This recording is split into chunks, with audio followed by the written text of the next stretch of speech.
안녕하세요.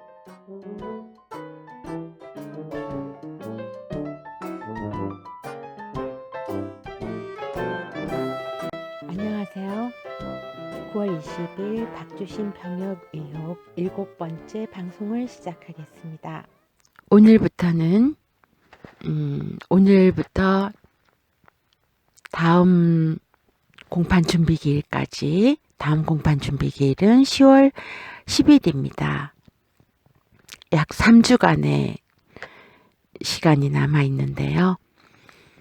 그 3주간 동안 무엇을 할까 생각을 해봤는데,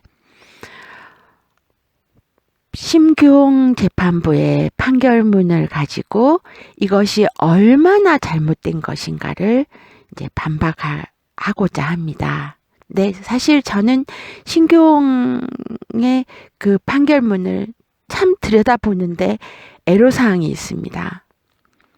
정말 저는 정신이 신체를 지배한다라는 말을 믿고 체험하는 사람인데, 그것을 볼 때마다 정말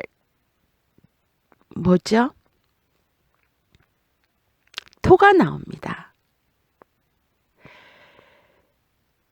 왜 이런 판결을 내릴 수밖에 없었을까라는 그 강한 의구심을 버릴 수 없고, 뭔 있다고 판결문이 있나? 그 분노를 진짜 억제할 수가 없어서 저는 계속 구역질이 나고 보는데 정말 고통을 느낍니다.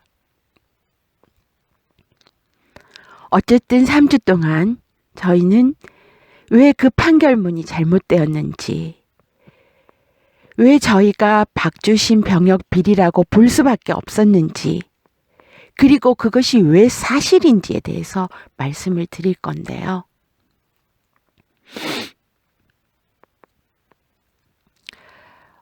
그래서 제가 대안으로 소개하고자 하는 것이 항소 이유서입니다. 항소 이유서는 바로 판결문과 맞닿아 있는 것이고, 그 판결문을 반박하는 것입니다.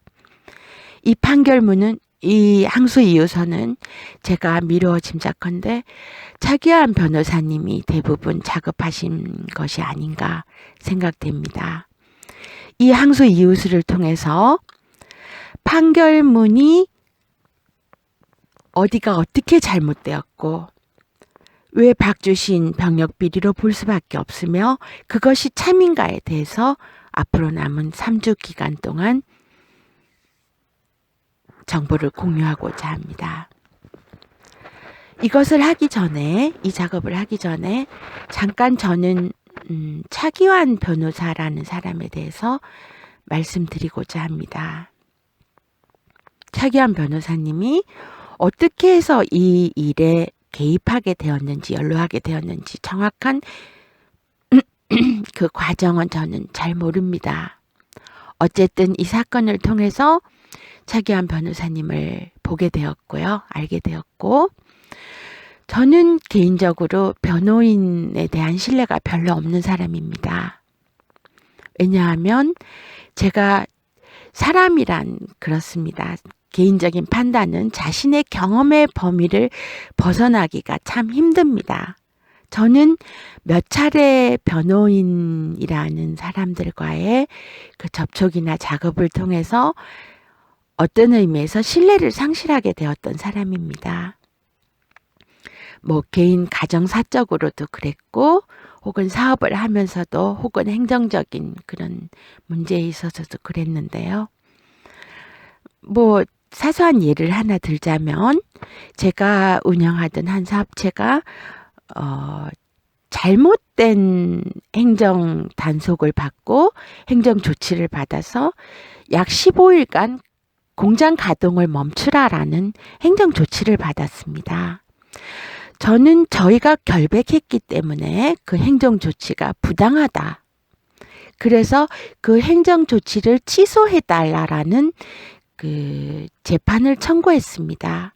근데 그 사건을 이제 맡은 변호인께서, 자, 우리가 행정 조치를 취소해달라라는 그 판단을 구하기는 하지만 우리가 실제로 받을 수 있는 최고의 그 판결은 행정 조치라는 것은 무효화하기가 참 힘들고 거의 불가능하고 이 행정 조치 대신에 벌금 내지는 뭐 과태료였나요? 그런 걸로 대체하였고 공장 가동은 계속 할 수 있는 그런 판결을 구하는 것이 최선이다라는 일종의 주장 설득을 당합니다. 저는 단연코 부인했습니다. 결백하면 결백을 밝혀서 잘못된 행정 조치를 취소하게 해야 되지 무슨 벌금으로 전환을 하고 과태료로 전환을 하느냐. 그건 말도 안 된다라고 그 재판 내내 재판부와도 싸우고 변호인과도 싸우면서 그 재판을 진행했어야 했습니다. 그런데 결론은 제가 싸운 대로 그 행정 조치는 취소하라라는 판결을 받았습니다. 자, 이런 일련의 과정을 통해서 저는 변호인이라는 사람은 실제로 진실을 놓고 싸운다기보다는 이길 수 있는 쪽을 선택하는 사람이구나라는 판단을 하게 되었고 그 외에 몇몇의 사건에서 그랬습니다. 그래서 저는 근본적으로 변호인이라는 사람을 직업을 신뢰하지 않게 된 사람 중에 한 사람입니다. 그런 선입견을 가지고 저는 어쩔 수 없이 이 차기환이라는 변호인도 그런 선입견을 가지고 볼 수밖에 없었습니다. 최초에. 자, 그런데 1년이 넘는 재판 과정을 보면서 제가 최소한 대한민국에서 의뢰인이 전적으로 신뢰해도 되는, 물론 뭐 다른 사건에서도 그렇겠느냐 모르겠습니다. 최소한 이 사건에 관한 한 의뢰인이 전적으로 신뢰하고 맡겨도 되는, 맡겨야 하는, 신뢰해야 하는 변호인이 차기환이었습니다. 차기환 변호사였습니다. 그는 의뢰인보다도 더 열심이고 더 정확하고 더 많은 것을 보고 더 많은 실험을 하고 더 많은 생각을 하고 어떤 의미에서 이보다 더 할 수는 없다라는 수준의 작업을 해오셨습니다. 그런 재판 과정 중에 참 그분의 건강도 염려가 되었고, 야, 이 정도로 하다가는 지쳐서 나는 도저히 못하겠어. 자, 그 대가라고 해봤자 얼마이겠습니까? 수임료라고 해봤자 정말 얼마의 수임료를 드릴 수 있었겠습니까? 그거는 돈으로 환산할 수 없는 그런 양과 질의 작업이었습니다. 그런 분이 작성한 항소이유서를 제가 보면서 참 그분의 울분도 느꼈고 그분의 노력과 진실됨 모든 것을 거기에서 볼 수 있었습니다. 자, 변호인이라는 사람은 사건을 전체적으로 통째로 잘 파악해야 됩니다. 그런데 사실상 여러분들이 만나보는 변호인들은 사건 자체도 잘 이해했나? 라는 의심이 드는 변호인들도 사실상 있을 겁니다. 그런데 이 항소이유서 뭐 거의 쪽수로 200페이지 가까이 되지 않나 싶은데요.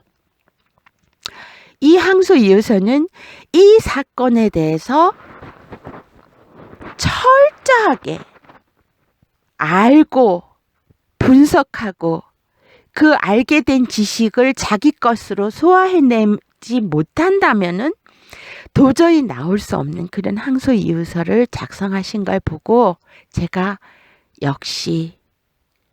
역시나 했습니다.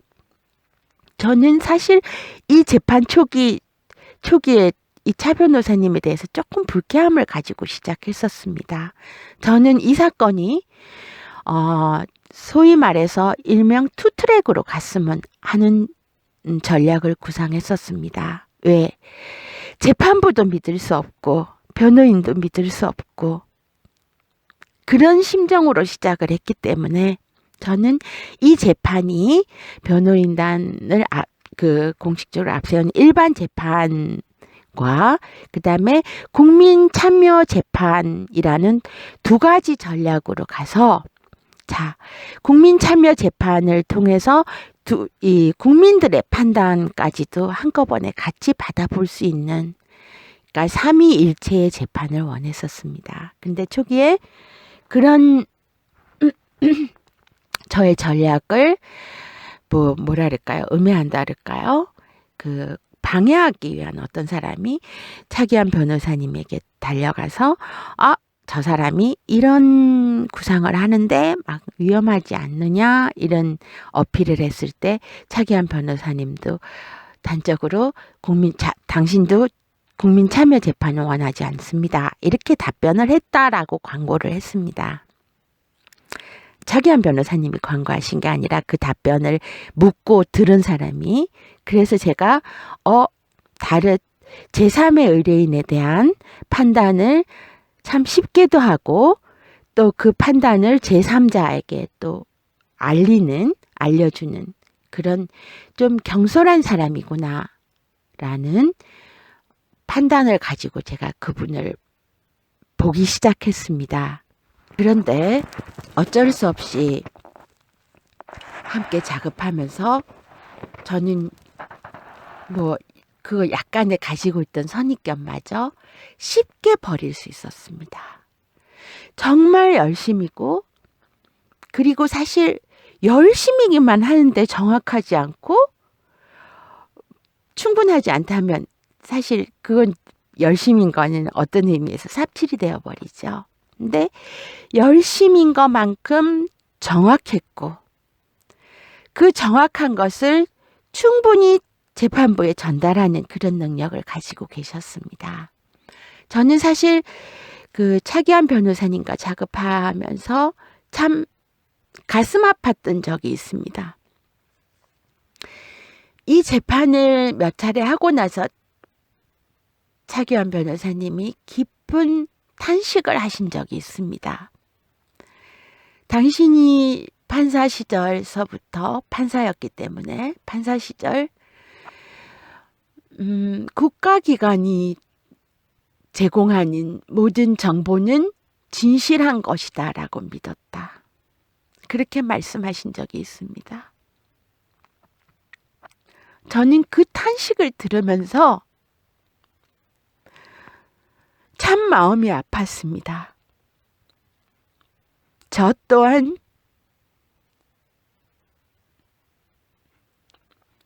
대한민국을 사랑하고 대한민국을 믿고 의지했던 국민의 한 사람으로서 이 사건을 하면서 정말 큰 실망과 배신감을 느꼈었거든요. 그것이 하루빨리 교정되었으면 좋겠습니다. 자, 그런 죄송합니다. 탄식과 울분을 가지고 한 것이 이 일련의 재판입니다. 그 재판 과정에서 결과는 정말 엉뚱하고도 생뚱맞게 나왔지만 그 판결이 얼마나 잘못되었으며 허황되며 가치 없으며 거짓말이었는지를 밝히는 그 긴 항소 이유서에 대해서 앞으로 3주간 말씀드릴까 합니다. 법리적인 판단에서 선례를 적용하는 것에서부터 사실 오인에서부터 수많은 오류를 저지른 그 판결문에 대한 반박이 바로 이 항소 이유서입니다. 이 항소 이유서는 곧 약간의 개인정보를 가리는 작업을 통해서 이 방송이 나갈 때쯤에는 시민의 이름으로 카페를 통해서 공개를 하겠습니다. 양이 상당해서 첨부 파일로 작업을 할 건데요. 가급적 상당한 양이지만 다운로드 받으셔서 틈틈이 읽으시고, 이거는 돈으로나 뭐 압력으로나 할 수 있는 작업이 아닙니다. 마음속 깊은 곳으로부터 우러나와서 정확하게 사건을 꿰뚫어 보고 있는 그런 이성으로부터 나온 작업으로 정말 어떻게 말하면 명문이고 주옥 같은 글입니다. 아마 이 사건이 밝혀지게 되면 저는 이런 류의 글들은 출판을 해야 된다라고 생각을 하고 있습니다. 기록으로 역사 속에 남겨야 합니다. 물론 재판 기록사에는 살아서 남아있겠지만은요. 그래서 앞으로 다음 3주간 이 항소 이유서를 통해서 저희가 박주신 병역 판정을 비리라고 본 것이 합리적이고 또 그것이 사실이었다라는 사실을 알려드리겠습니다. 여기서 잠깐 안내드려야 될 것이요. 항소 이유서를 공개할 카페 시민의 이름으로는 네이버 카페입니다. 근데 작년까지만 해도 네이버 검색창에서 시민의 이름으로를 치면 제일 상단에 잘 안내되고 있었습니다. 언제부턴가 이 카페가 검색이 되지 않습니다. 며칠 전부터는 그래도 조금 변화가 있었는데요. 그 카페 홈에서 시민의 이름으로를 치면 카페를 찾으실 수가 있습니다. 카페 홈 찾기 힘들고 네이버에서는 검색이 안 되고 있으니까 일단은 영상을 올리면서 주소를 안내하겠습니다. 이 카페의 이름이 파잡인데요. PAJAP 파잡인데 그 검찰 수사에서도 왜 카페 이름을 파잡이라고 했느냐라고 하더라고요. 파잡의 뜻은 파렴치 않은 놈만 잡는다라는 뜻입니다. 우스갯소리로 알려드렸습니다. 여기까지 하고요. 내일 다시 뵙겠습니다.